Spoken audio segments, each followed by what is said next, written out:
Polda Metro Jaya memutuskan tidak menahan pakar telematika Rosuryo dalam kasus dugaan ijazah palsu Presiden ke-7 Joko Widodo.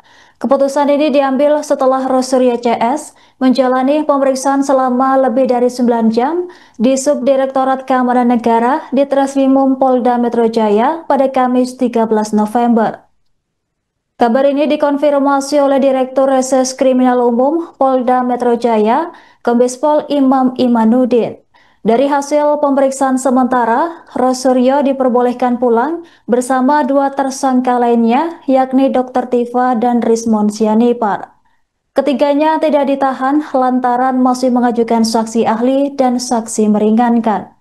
Penyidik memberikan kesempatan agar proses hukum berjalan seimbang dan transparan. Meski demikian, Rosuryo tetap menjalani masa penahanan administratif selama 20 hari dengan kemungkinan diperpanjang.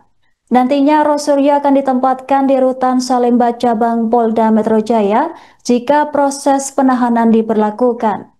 Sementara itu, Kabid Humas Polda Metro Jaya, Kombes Pol Budi Hermanto, menyampaikan bahwa pemeriksaan ini berjalan selama 9 jam lebih 20 menit. Dalam proses tersebut, tersangka RH mendapat 157 pertanyaan, RS sebanyak 134 pertanyaan, dan DT sebanyak 86 pertanyaan dari tim penyidik.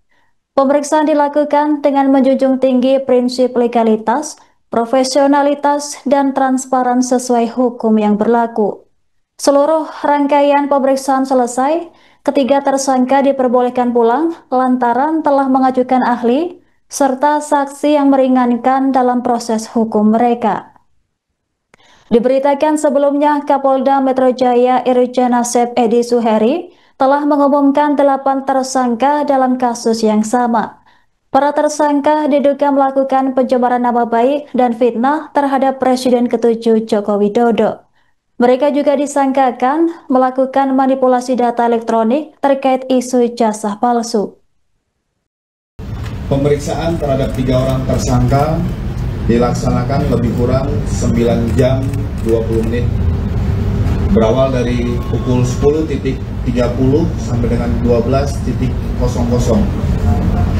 12.00 sampai dengan 13.30, lebih kurang 1 jam setengah diberikan kesempatan istirahat untuk melaksanakan ibadah dan makan siang. Dilanjutkan 13.30 sampai dengan 15.30. Ini pemeriksaan lanjutan.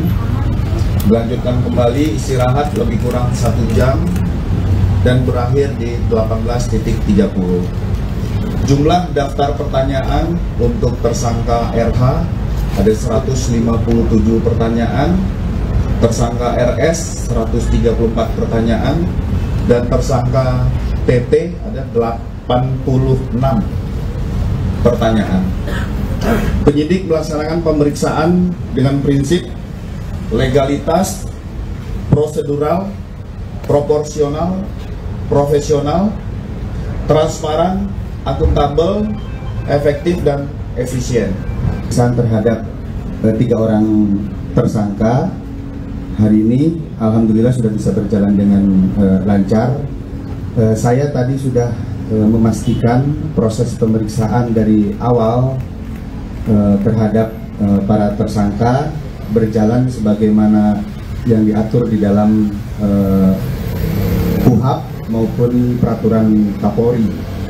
Penyidik menjunjung tinggi asas-asas sebagaimana undang-undang yang mengatur kami di dalam proses pemeriksaan terhadap tersangka. Hak-hak bagi beliau-beliau untuk mendapatkan istirahat, kemudian makan siang, ibadah, dan lain-lain kami berikan selama proses pemeriksaan tersebut.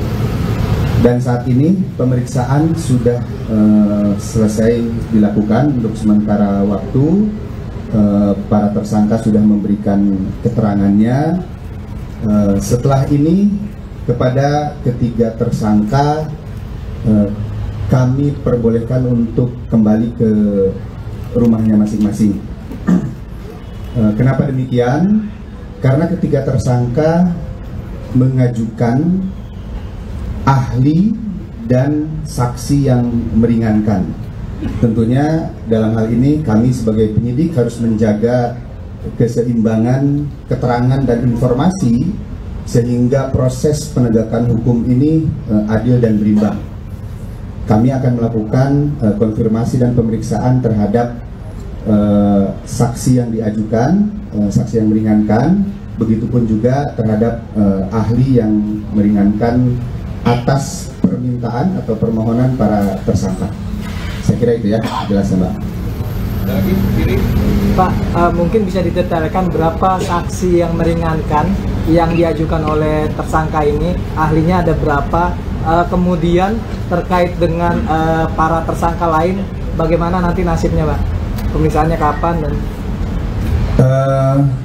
untuk ahli yang diajukan oleh para tersangka ada 2, kemudian untuk saksi yang meringankannya ada 3. Dan kami akan segera melakukan permintaan keterangan terhadap para saksi dan ahli yang dimohonkan oleh para tersangka tersebut.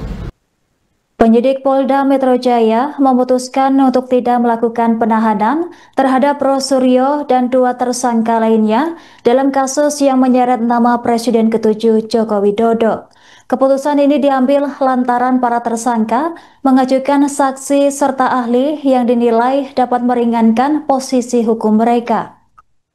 Direktur Reskrimum Polda Metro Jaya, Kombes Pol Imam Imanuddin, menjelaskan bahwa langkah tersebut dilakukan demi menjaga keseimbangan dan keadilan dalam proses penegakan hukum. Ia menegaskan pentingnya mendengarkan keterangan dari kedua sisi, baik yang memberatkan maupun meringankan.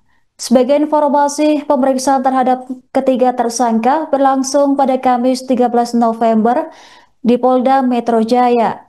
Ketiganya adalah Rosuryo, Rismon Sianipar, dan Dr. Tifa. Pemeriksaan dilakukan secara menyeluruh terhadap setiap tersangka untuk menggali keterlibatan mereka dalam kasus tersebut. Setelah memberikan keterangan, ketiganya diperbolehkan kembali ke rumah masing-masing. Penyidik menilai belum ada urgensi untuk melakukan penahanan lantaran para tersangka dinilai kooperatif selama proses pemeriksaan. Mereka juga hadir tepat waktu dan menjawab seluruh pertanyaan dari tim penyidik dengan baik.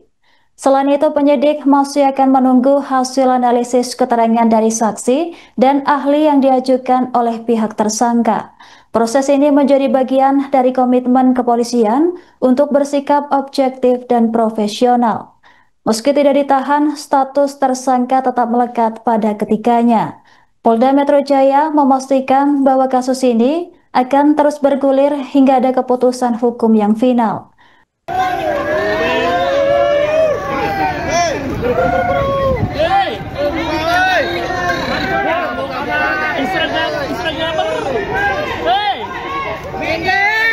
Bang, minggir bang.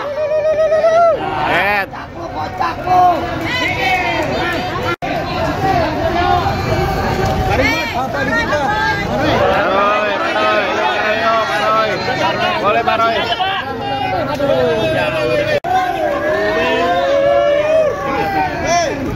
Download Tribun X sekarang, menghadirkan lokal menjadi Indonesia.